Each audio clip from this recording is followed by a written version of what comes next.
any of you could create a show that was even about your own life, and it could be successful. You have to be careful. You have to have a fairly interesting life.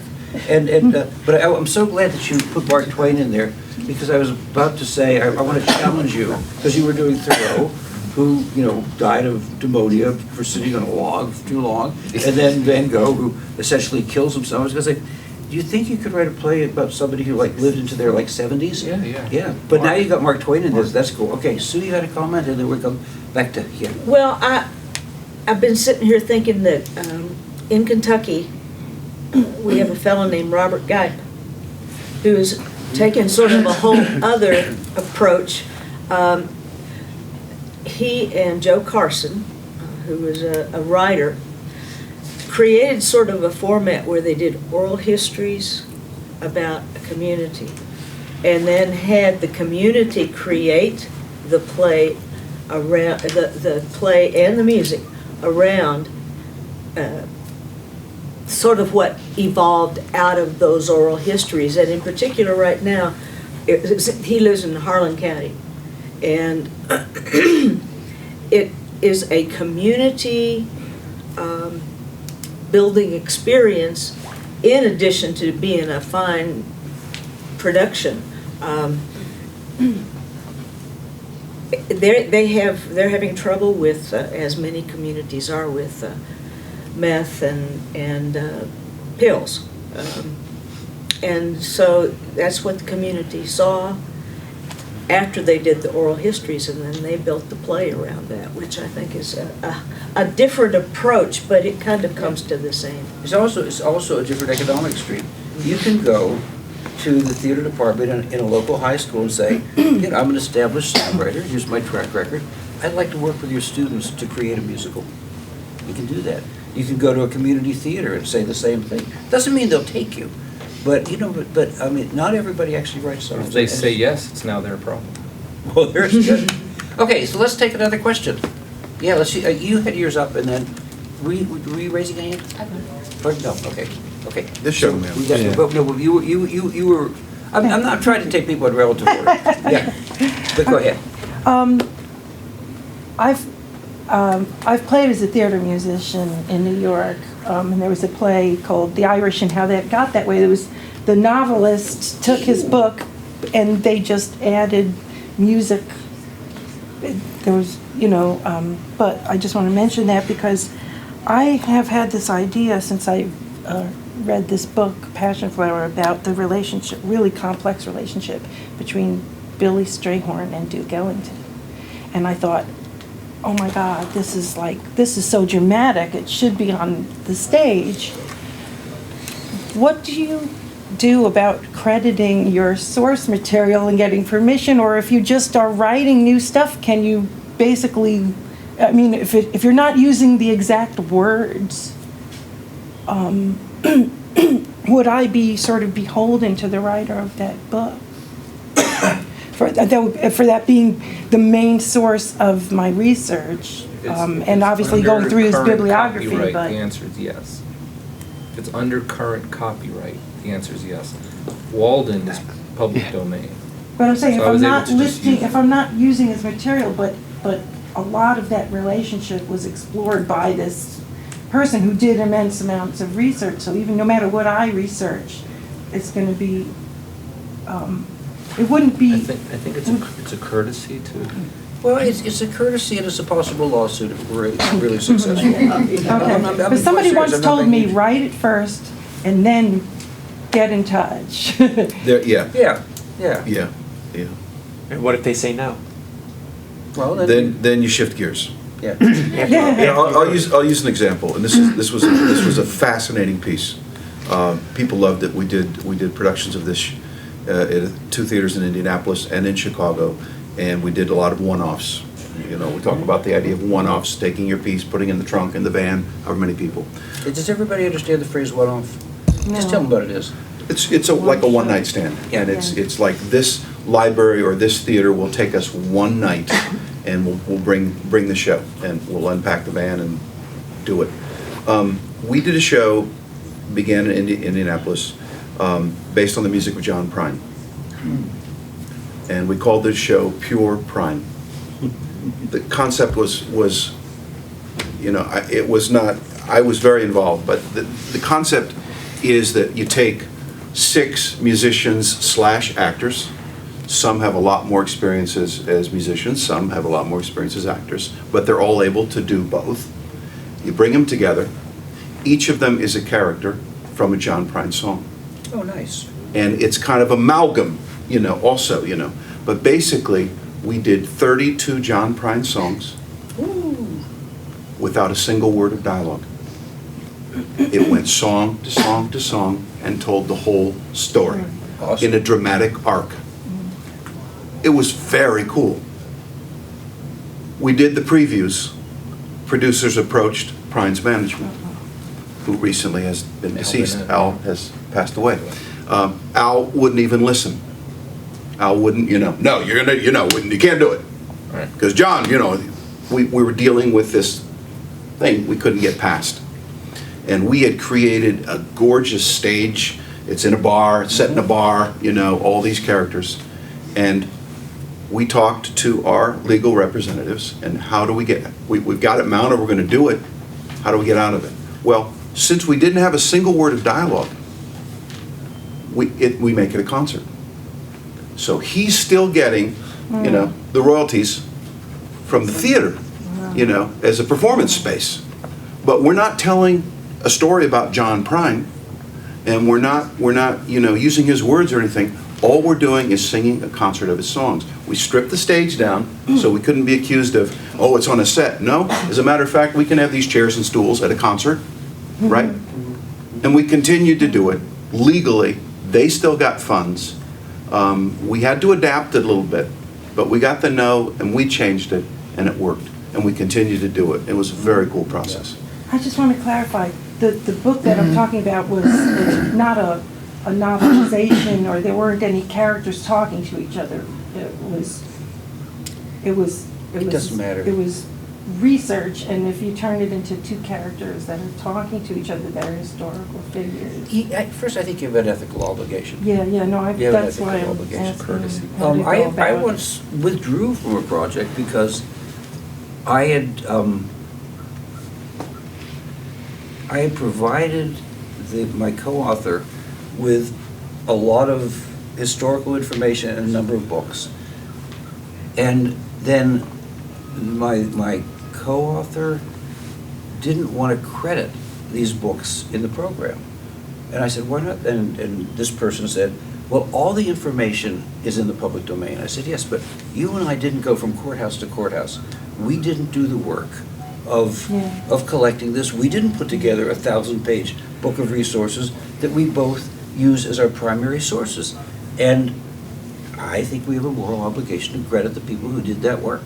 They refused. They didn't want other names on it. They wanted to be the sole singer. I said, I can't work with you under those conditions.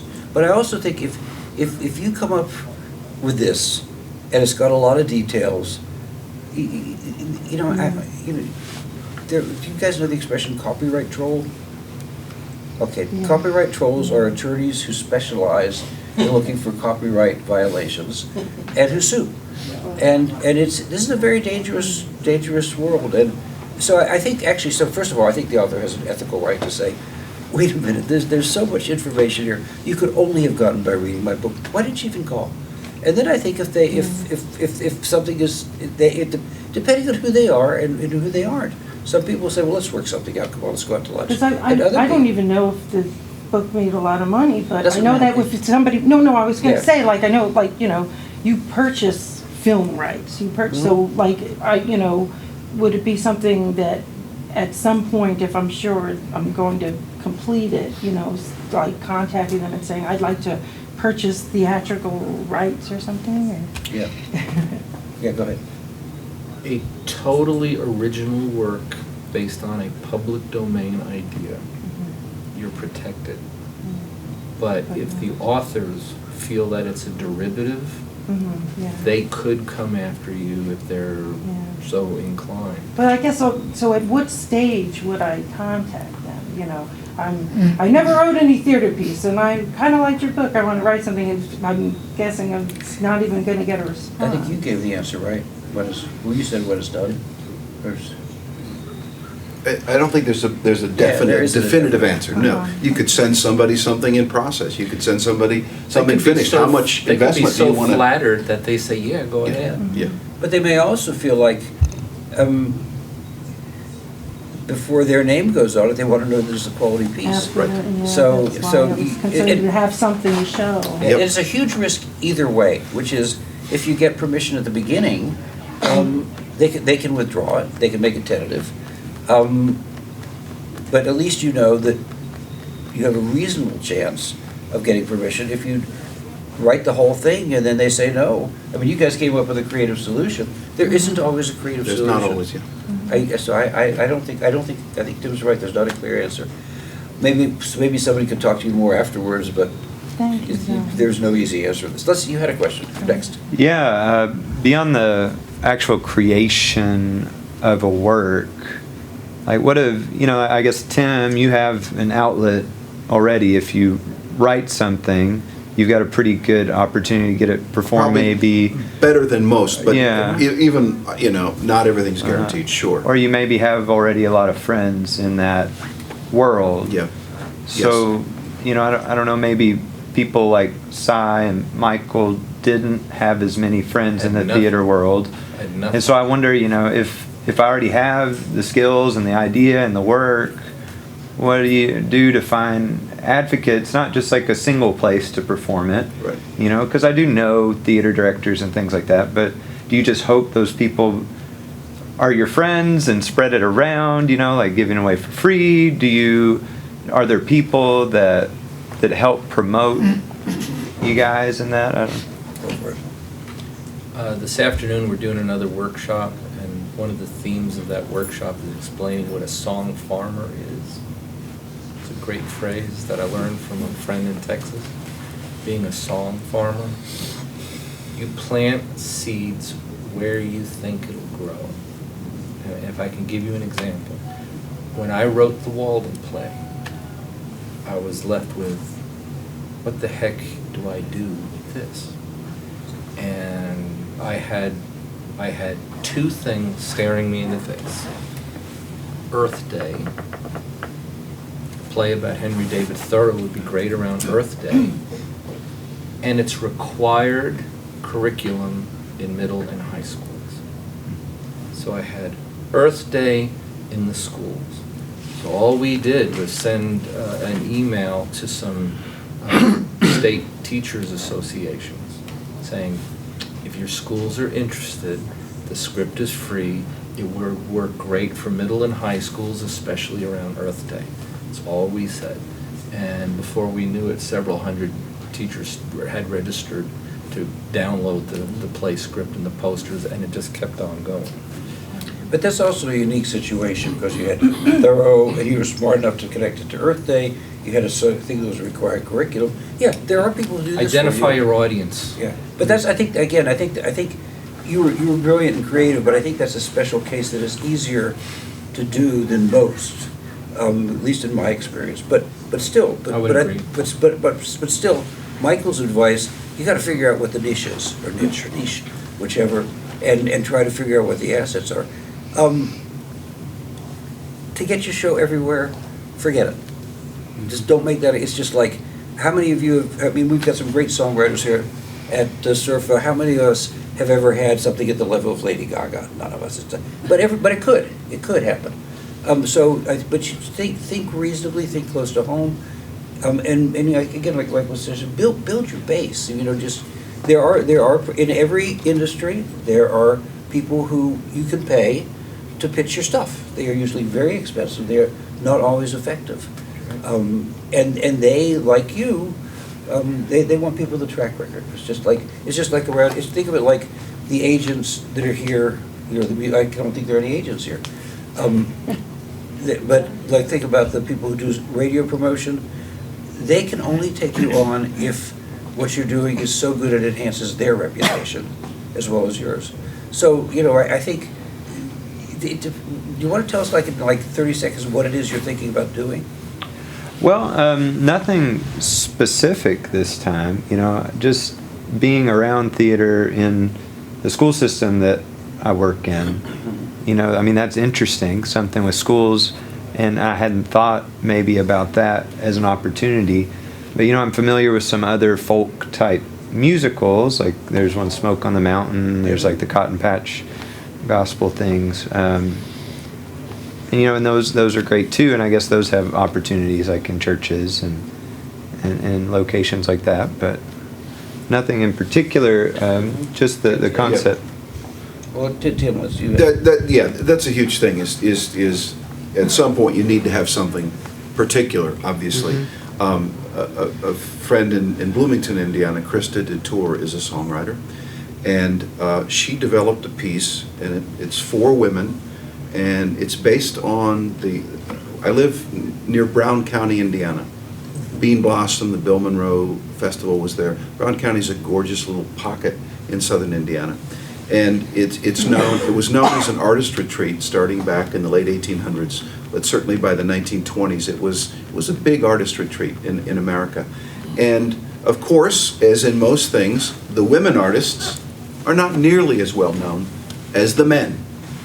So she created a piece about 4 women artists in Brown County in the late teens and early 20s, who were all friends, who have writings available and their artwork available, and she created a musical theater piece based on these 4 artists. And she began in that community. And she networked right out of that community, talked to people who knew the women, read about them, did the show at the Brown County Playhouse. And she did it in Asheville down here about a month ago, did a 4-show run. Also did it in Cincinnati at a 4-show run. So theater directors, theater producers, no other theater. It's like the folk world, you know. Yeah. It really is it's a network thing. Yeah. Yeah, Michael, but they started locally. Quickly? Your idea and your audience is your path. And I'm going to go back to that example. If somebody wrote a 30-minute play accessible to students from 4th grade to high school about bullying, that was really powerful and really good and really simple to produce, and you just send emails to school counselors to start seeding it. Say, this is available, it's about bullying, can you get your classes to perform it? You know, here's where you get the script. You know, that's how you start seeding your work.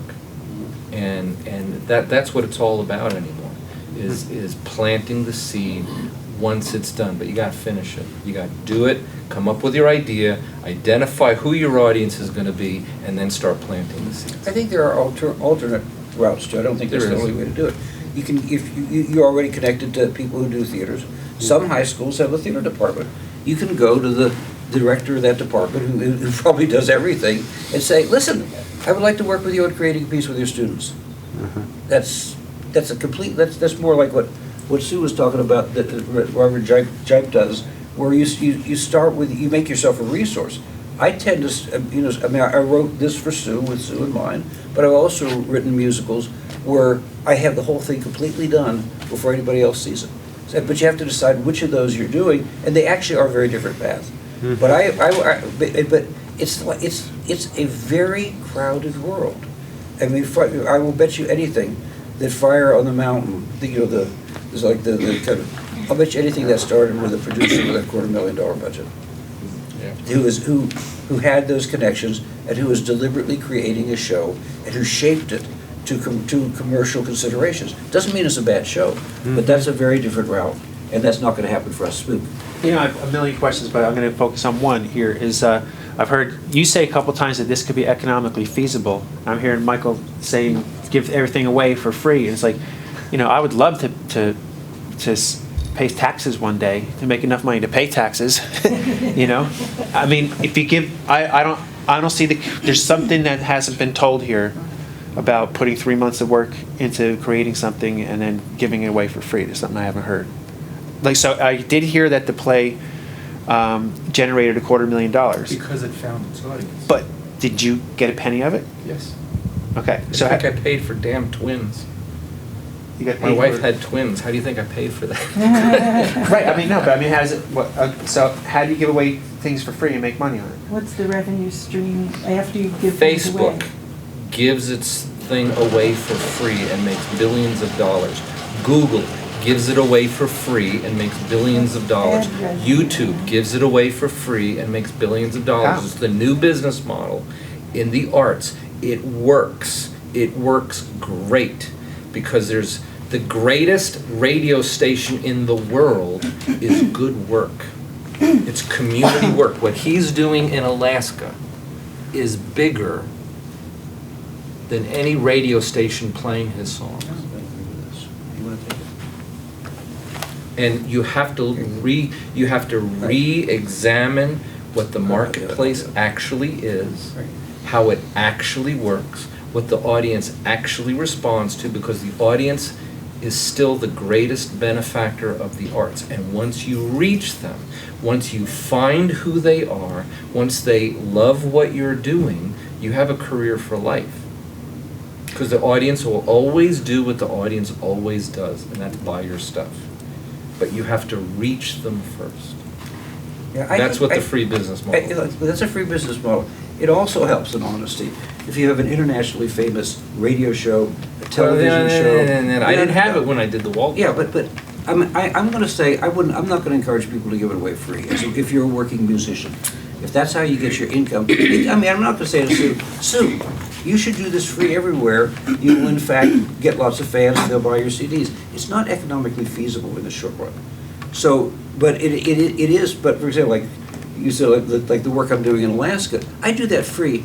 I have Social Security and a union pension, and I have a spouse who has 50 years of teacher requirement. I can afford to volunteer, so I have a separate income. And like all of us, I bet everybody here does things that we do for free. But I wouldn't feel like you have to give away free what you create. I mean, that's why we have copyright. That's why we have part of how we earn an income. I think Michael's model is valuable in some sources, but it's not the only model.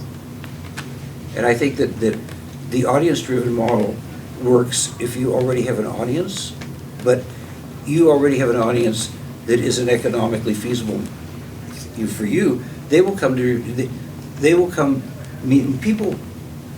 Michael's model worked partly because people knew who Henry David was, and because they knew about the Times, because it was already in the schools. People will come to a Spook Candy musical one-man show or one-woman show, if you want to do that quite seriously. No, I mean, there's some wonderful shows where an actor of one sex or one gender, these are actually different things, does the other. They'll come because they love you and your music. I mean, a lot of people come to see Sue and they say, what's Sue up to? But I love Sue's music. She's a great banjo player. I'm going to come see her. So I don't think there's an easy answer on this. And do you want to comment on this, or do you want to defend your position? No, Jim, why don't you say what you think here?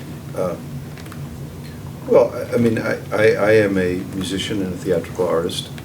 That's my livelihood. That's my art. That's everything in a bucket. And like you said, I do give some things away free. I try to make conscious choices about what those are and when I can do it. And so, my model is different than Michael's, and that's not to say, because obviously what you've done works for you and works for what you've created, It's certainly different. Yeah, yeah. But where's the money come Could from? I So if you- clarify, are you actually saying that when you give your stuff away free, you're opening doors for revenue from other things than the Yes. thing that you're giving away for like free? shoveling snow. When does the money come in from Let's the art? look at it this way.